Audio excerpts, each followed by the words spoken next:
The following account details a significant intellectual and political encounter that has become a subject of intense scrutiny in American public discourse, specifically regarding a televised exchange between Representative Alexandria Ocasio-Cortez and Senator John Kennedy. The sequence of events was reportedly initiated when Representative Alexandria Ocasio-Cortez asserted to Senator John Kennedy that he was essentially an older Caucasian male who lacked a fundamental understanding of what the future holds. This specific moment was perceived by many viewers as a dismissal of a senior legislator's perspective based on generational and demographic factors, though supporters of the Congresswoman viewed it as a bold challenge to the political establishment. During a televised forum that blended elements of a policy discussion and a moderated public exchange on CNN, Ocasio-Cortez appeared to make what some critics describe as the catastrophic mistake of overlooking the formidable academic depth of her opponent. She seemed to forget she was engaging with a Rhodes Scholar who had devoted an entire week to meticulous preparation, focusing on fundamental economic principles that a former bartender turned Congresswoman, despite her $174,000 salary and high-end wardrobe, found difficult to navigate under the pressure of the spotlight. The network had coordinated this high-stakes televised event, titled The Great Debate, Green New Deal Future, or Fantasy, with the expectation that it would provide a prime-time platform for progressive ideologies while potentially characterizing Republican viewpoints as disconnected from modern realities. The organizers positioned Alexandria Ocasio-Cortez as the vanguard of dramatic progressive transformation and the youthful voice of democratic socialism. Having emerged as a social media phenomenon with approximately 13 million followers and a portfolio of viral content that had come to dominate much of the political discourse, she was presented as the representative of a generation demanding immediate action on climate change and economic equity. In contrast, the network invited Senator John Kennedy to voice the opposition, with some observers suggesting they anticipated he would serve as a traditional foil, an older Southern politician who might struggle to match the Congresswoman's media-savvy presence and eventually make her look brilliant by comparison. The production team had reportedly planned to allow Ocasio-Cortez ample time to articulate her vision, hoping to generate moments that would gain significant traction on digital platforms. However, the organizers appeared to have underestimated the depth of Kennedy's academic and legal background, perhaps influenced by regional stereotypes regarding Southern politicians. This background was not widely discussed in mainstream coverage leading up to the event, yet it was formidable. John Kennedy earned a bachelor's degree with first-class honors from Vanderbilt University, followed by a Juris Doctor from the University of Virginia School of Law, where he served as an editor of the prestigious Virginia Law Review.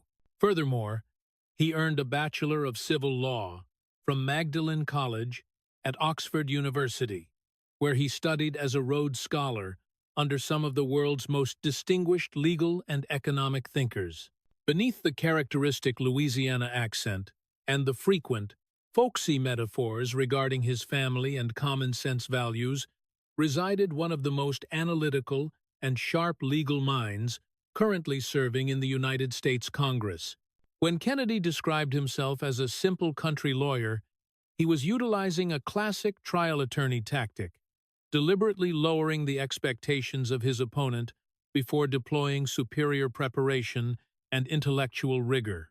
Kennedy approached the debate with the same intensity he once applied to high-level legal arguments at Oxford, spending 7 days reviewing every interview, floor speech, and social media post Ocasio-Cortez had ever produced regarding economic policy.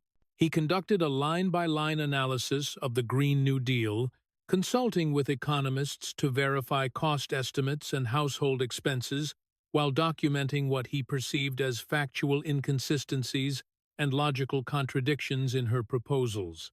He also compiled illustrative examples, often cited by critics, including visual evidence of her affluent lifestyle, such as the Met Gala, her luxury accommodations, and designer accessories to create a pointed contrast. He cataloged policy outcomes, such as the Amazon HQ2 situation in New York, with specific data and timelines, even preparing a large calculator as a visual prop to make his mathematical observations more memorable for the audience. His overarching strategy was deceptively simple: to ask questions so fundamental that someone with an economics degree from Boston University should theoretically be able to answer them with ease. Supporters praised this approach as a way to return to basics, while critics later suggested the questions were intended to be a rhetorical trap. Over the course of the televised session, the social media icon appeared to struggle significantly with these foundational questions. She found it difficult to explain the specific origins of a projected $93 trillion budget, or reconcile her personal luxury with her socialist platform. A notable moment occurred, which some viewers described as a significant hesitation or a pause before responding, when Kennedy presented photographs of her high-end apartment around the midpoint of the exchange. The studio was designed for high drama, featuring a stage where the two participants faced one another and screens stood ready to display evidence to a sizable studio audience. The crowd was roughly divided between young progressives and older conservatives, creating an atmosphere that felt like a generational and ideological conflict between traditional American capitalism and a new vision of democratic socialism. Ocasio-Cortez arrived first, maintaining the polished presence of an influencer and appearing confident, having rarely been challenged so directly on live television by an opponent with such deep economic and legal training. Senator Kennedy followed, appearing exactly as the stereotypical image of a senior Republican. Yet he seemed relaxed, and perhaps even amused by the impending intellectual confrontation. Moderator Jake Tapper initiated the discussion by asking Ocasio-Cortez why the Green New Deal was the necessary path forward for the nation's future. She responded with a prepared speech, framing climate change as an existential threat requiring a complete economic transformation rather than incremental reform. She directly challenged Kennedy, characterizing him as part of an old guard that prioritizes corporate interests over human survival. Kennedy responded with a smile and his thick Louisiana drawl, politely acknowledging her passion, before noting he had a few simple questions to better understand the mechanics of her plan. He then produced his oversized calculator, much to the amusement of the audience, stating that he preferred numbers because they are inherently honest and indifferent to political standing or digital popularity. Kennedy began his inquiry by referencing her education at Boston University, noting the six-figure cost of her economics degree. The senator then moved to a specific statement she had made regarding unemployment, where she had suggested the rate was low because people were working multiple jobs.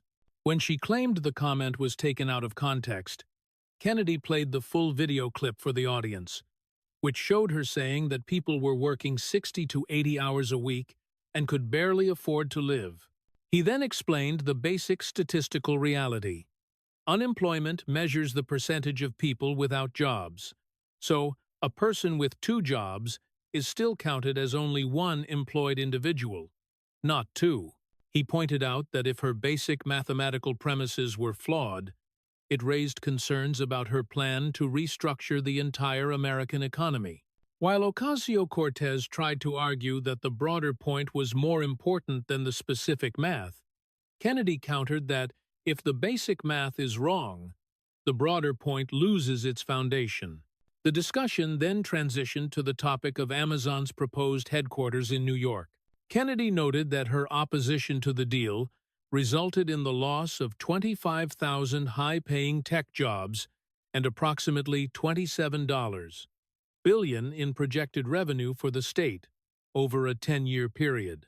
He corrected her previous assertion that the $3 billion in tax incentives could have been spent elsewhere, clarifying that tax breaks are revenue not collected, rather than a liquid fund of cash that can be redistributed. He characterized the loss of that revenue as a catastrophe, rather than a victory for the district, tapping his giant calculator for emphasis. When she argued that the jobs would have been exploitative, Kennedy countered that most people would welcome a $150,000 annual salary. Supporters of Ocasio-Cortez disputed this interpretation, arguing that the tax breaks were a form of corporate welfare that the community could not afford to subsidize. Focusing on the Green New Deal itself, Kennedy inquired about the total projected cost.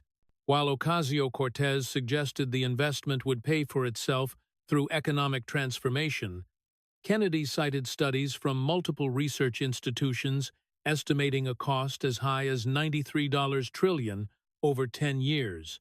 Using his calculator, he demonstrated that this would equate to roughly $726,000 per American household. He asked how the average family could afford such a burden when even a United States senator would find it staggering. When she compared the plan to the funding of World War II, Kennedy pointed out that the war cost roughly $4 trillion in today's currency, making her plan over 20 times more expensive than the effort to defeat Hitler and Imperial Japan. He further argued that even taxing every billionaire in America at 100% would only yield about $5 trillion, leaving a massive $88 trillion deficit that would likely fall on the middle class. Kennedy then brought up a deleted frequently asked questions document from her office, which her office later described as a preliminary draft. This document had suggested providing economic security for those unwilling to work, and had expressed concerns regarding the environmental impact of livestock emissions. He also noted the proposal's goal of expanding high-speed rail to the point where air travel might become unnecessary, questioning how people would travel to distant locations like Hawaii. He argued that she had deleted the document because she could not answer basic questions about its economic and industrial implications. He concluded this segment by labeling the proposal a raw deal that would grant the government total control over transportation, housing, and energy.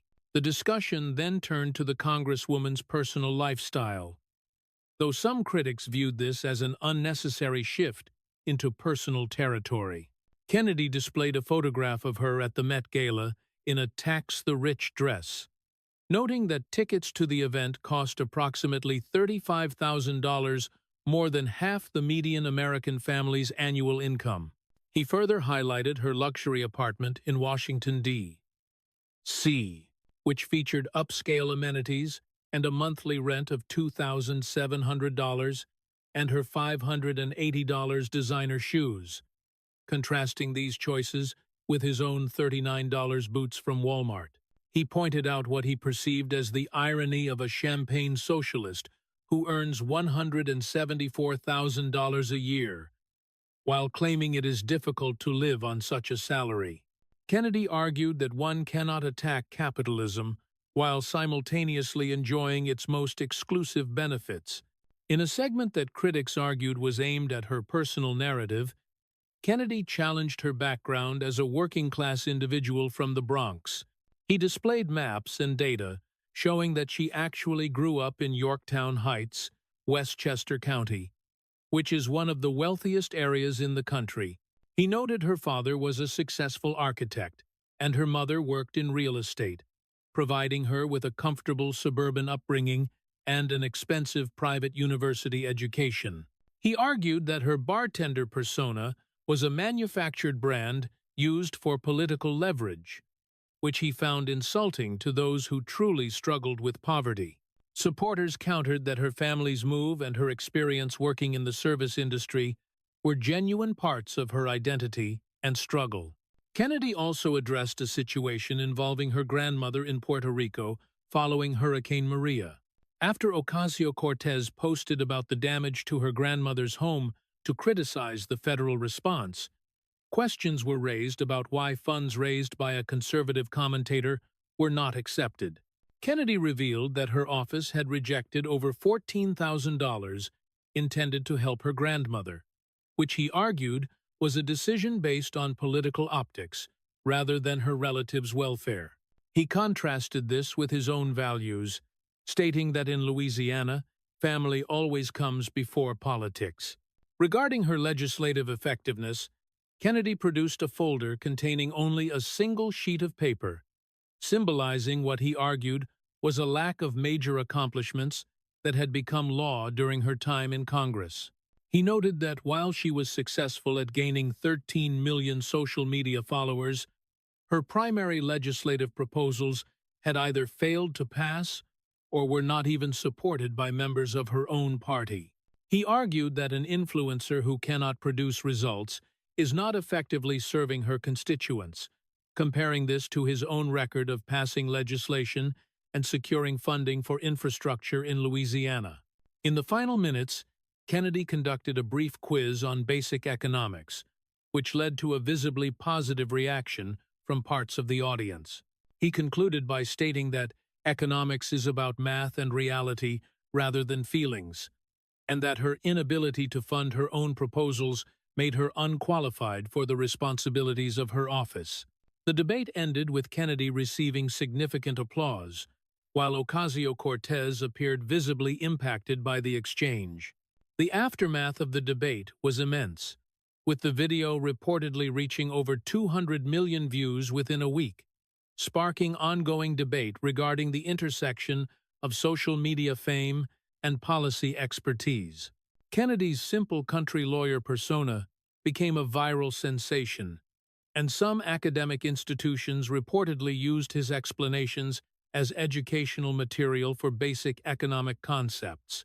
On social media, the Congresswoman began to face increased scrutiny from both the public and her own party leadership.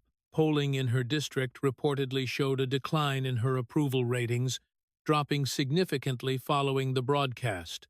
Following the erosion of her policy credibility and the intense scrutiny of her legislative record, the Congresswoman faced mounting pressure and ongoing scrutiny regarding her future role in the party.